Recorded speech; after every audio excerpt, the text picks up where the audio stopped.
Hi friends, welcome to my channel. Last వీడియోలో చెప్పా కదా, అలంపూర్ జోగులాంబ శక్తిపీఠం చూపిస్తానని. అందుకే వచ్చేసా. మన ఛానల్ని ఎవరైనా కొత్తగా చూస్తుంటే ఈ వీడియో కంటే ముందు మహానంది ఒంటిమిట్ట రామాలయం వీడియోస్ పెట్టాను, అవి కూడా వెళ్ళి వాచ్ చేయండి. ఇప్పుడు మనం అలంపూర్ వివరాల్లోకి వెళ్ళిపోదాం. మహానంది నుండి అలంపూర్ చేరుకునేసరికి రాత్రి 7 అయిపోయింది. అలంపూర్ తెలంగాణ రాష్ట్రంలోకి వస్తుంది కాబట్టి అక్కడ మాకు విఐపి పాస్ దొరుకుతుందో లేదో అని అనుకున్నాం.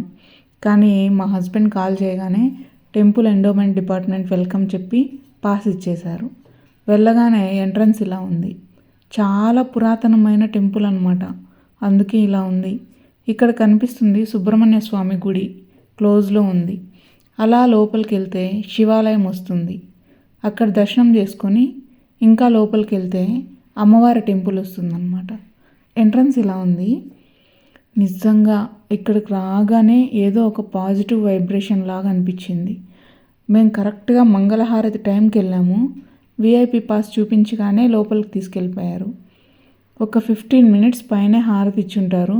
ఒక దీపంతో స్టార్ట్ చేసి 3 దీపాలు, 5 దీపాలు, 7 ఇలా పోను దీపాల సంఖ్య అనేది పెంచుతూ పోయారనమాట. ఆ సంఖ్య పెరుగుతూ ఉంటే అమ్మవారి ఉగ్రరూపం చూడడానికి 2 కళ్ళు సరిపోలేదండి. ఒక్కో దీపం వెలుగులో ఒక్కోలాగుంది అమ్మవారు. ఆ గంట శబ్దానికి బాడీ మొత్తము గూస్ బంప్స్ వచ్చేసాయి నాకైతే. హారతి ఇవ్వగానే మాకు పసుపు, కుంకుమ, ఒక బ్లౌజ్ పీసు, గాజులు, నిమ్మపండు ఇచ్చారు. అదే మగవాళ్ళకైతే నిమ్మపండు ఇచ్చారనమాట. అమ్మవారి దర్శనానికి నోచుకున్నందుకు చాలా హ్యాపీగా ఫీల్ అయ్యాము. ఇంకా అక్కడే కాసేపు ఉండి హైదరాబాద్కి రిటర్న్ అయిపోయామన్నమాట. దారిలో డిన్నర్ చేసి హైదరాబాద్ చేరుకునేసరికి 11:30 అయ్యింది. హైదరాబాద్లోకి ఎంటర్ అవ్వగానే మనసుకు చాలా సంతోషంగా అనిపించింది. ఎందుకంటే 3 ఇయర్స్ తర్వాత వచ్చాము. నేను ఇక్కడ 5 ఇయర్స్ వర్క్ చేశాను.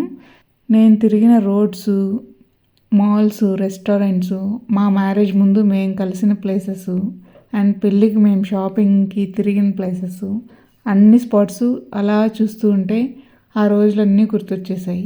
మళ్ళీ సొంత ఊరికి వచ్చిన ఫీలింగ్ వచ్చేసింది అనమాట.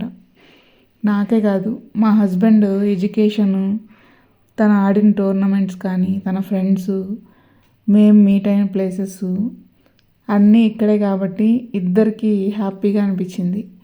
నైట్ వచ్చేసరికే లేట్ అయింది, కానీ అన్ని విషయాలు మాట్లాడుకుంటా ఎప్పుడు నిద్రపోయామో కూడా తెలియదు. కానీ మార్నింగ్ అయితే ఎర్లీగా లేచేసాము. ఇంతకీ మేము హైదరాబాద్కి ఎందుకు వచ్చామో, హైదరాబాద్లో ఎక్కడెక్కడికి వెళ్ళామో అన్నీ నెక్స్ట్ వీడియోలో చెప్తాను. అప్పటి వరకు వెయిట్ చేయండి. అలాగే ఈ వీడియోకి ఒక లైక్ చేసి ఛానల్ని సబ్స్క్రైబ్ చేసుకోండి. Bye bye.